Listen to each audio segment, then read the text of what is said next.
But why hasn't this connection happened yet? What's really stopping Africa and the Caribbean from building direct trade?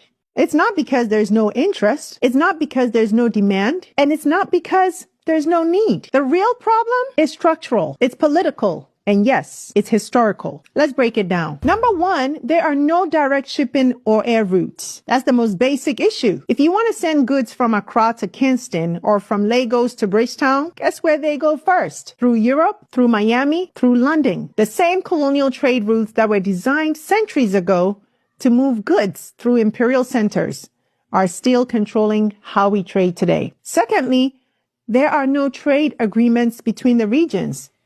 As of now, Africa or the African Union and CARICOM don't have a formal free trade agreement.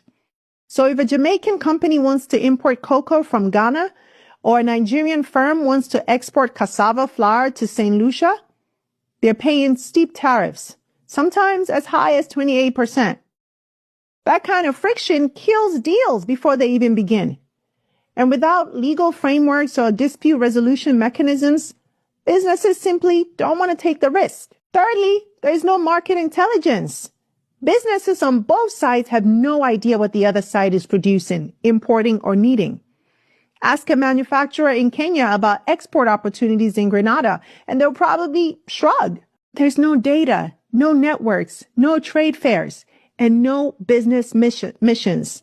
And my people, that's a great business opportunity for someone.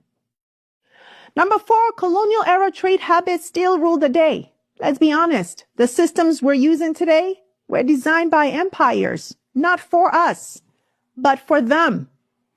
Goods from Africa went to Europe. Goods from the Caribbean went to Europe. No one thought about Africa and the Caribbean trading with each other, right? And that logic still shows up in everything today, from shipping routes to supply chain financing to what's stocked in the supermarket aisle.